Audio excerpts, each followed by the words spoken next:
नमस्कार। आज बात करेंगे लाइन ऑफ कंट्रोल यानी एलओसी पर हो रही एक बहुत बड़ी और नई सैन्य हलचल की। एक ऐसा डेवलपमेंट हुआ है जो न सिर्फ बॉर्डर की डायनामिक्स बल्कि आने वाले वक्त में जंग लड़ने के तरीकों को भी पूरी तरह से बदल सकता है। चलिए इसे गहराई से समझते हैं।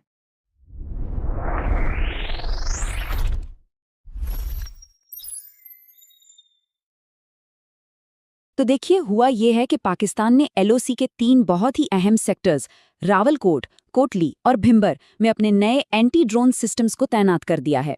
ये कोई छोटा मोटा फेरबदल नहीं है और यही आज हमारी पूरी पड़ताल का सेंटर पॉइंट है।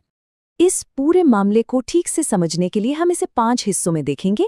पहले बात करेंगे इस नई तैनाती की, फिर देखेंगे कि पाकिस्तान के पास कौन-कौन से एंटी ड्रोन हथियार हैं, फिर ऑपरेशन सिंदूर के कॉन्टेक्स्ट को समझेंगे जिसके कारण ये सब हो रहा है, जानेंगे कि ये टेक्नोलॉजी काम कैसे करती है और आखिर में ड्रोन वॉरफेयर के भविष्य पर भी नजर डालेंगे। तो चलिए सबसे पहले शुरू करते हैं इस तैनाती से कि आखिर ये है क्या और इसका स्केल कितना बड़ा है। देखिए, ये कोई 1-2 सिस्टम्स की बात नहीं हो रही है। पाकिस्तान ने 30 से भी ज्यादा नई एंटी ड्रोन यूनिट्स लगाई हैं और इन्हें 2 पूरी इन्फेंट्री डिविजन्स ने तैनात किया है। इसका मतलब साफ है कि पाकिस्तान अपनी हवाई निगरानी और इलेक्ट्रॉनिक वॉरफेयर की ताकत को बहुत बड़े लेवल पर बढ़ाने की कोशिश कर रहा है। तो अब सवाल ये है कि पाकिस्तान आखिर कौन से सिस्टम्स इस्तेमाल कर रहा है। चलिए इन हथियारों पर जरा गौर करते हैं। ये जो आप देख रहे हैं, ये है स्पाइडर CUS। ये सिर्फ एक एंटी ड्रोन सिस्टम नहीं है, बल्कि एक लंबी दूरी का शिकारी है। इसे खास तौर पर 10 किलोमीटर दूर से ही छोटे से छोटे ड्रोन को पकड़ने के लिए डिजाइन किया गया है। अब स्पाइडर सिस्टम की सबसे दिलचस्प बात ये नहीं है कि ये ड्रोन को मार गिराता है।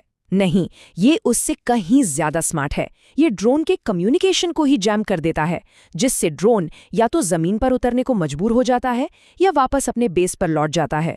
और सोचिए, इससे दुश्मन की टेक्नोलॉजी को कब्जे में करने का मौका भी मिल सकता है। तो अगर स्पाइडर एक बड़ा रक्षा कवच है, तो ये है सूफा जैमिंग गन। ये एक सैनिक का पर्सनल हथियार है। ये हल्का है, फुर्तीला है और इसे सीधे एक्शन में इस्तेमाल करने के लिए बनाया गया है। इससे हमें पाकिस्तान की 2 लेयर की स्ट्रैटेजी साफ दिखती है।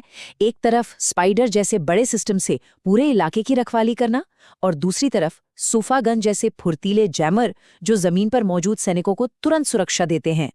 लेकिन सवाल ये उठता है कि पाकिस्तान ने ये सब अचानक क्यों किया।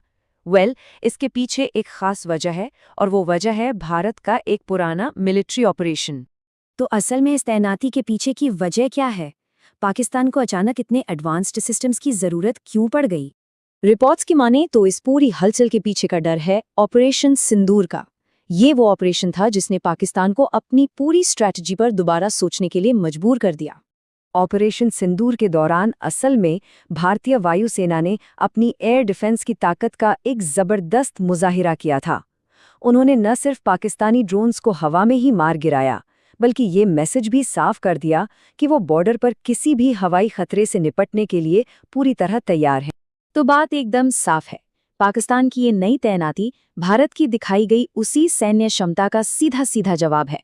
ये टेक्नोलॉजी की एक ऐसी बिसात है जहां हर चाल के जवाब में एक नई और ज्यादा ताकतवर चाल चली जा रही है। चलिए अब थोड़ा सा इस टेक्नोलॉजी के अंदर चलते हैं और समझते हैं कि ये एंटी ड्रोन सिस्टम आखिर काम कैसे करते हैं। अगर बहुत सीधे शब्दों में कहें तो एक एंटी ड्रोन सिस्टम एक तरह का अदृश्य सुरक्षा कवच है। इसका काम है आसमान में किसी भी अनजान ड्रोन को ढूंढना और उसे रोकना, चाहे वो जासूसी के लिए आया हो या फिर हमले के इरादे से। ये पूरा प्रोसेस 3 स्टेप्स में होता है। पहला, डिटेक्ट करना, मतलब ड्रोन को हवा में ढूंढना। दूसरा, आइडेंटिफाई करना, यानी ये पता लगाना कि ड्रोन दोस्त है या दुश्मन। और तीसरा और आखिरी स्टेप, न्यूट्रलाइज करना, यानी सिग्नल जाम करके या हमला करके उसे बेकार कर देना। और ये मत सोचिए कि ये टेक्नोलॉजी सिर्फ जंग के मैदान तक ही सीमित है। आज एयरपोर्ट से लेकर बड़े बड़े सरकारी दफ्तरों और स्टेडियम्स तक हर जगह ड्रोन के खतरे से बचने के लिए इसका इस्तेमाल हो रहा है।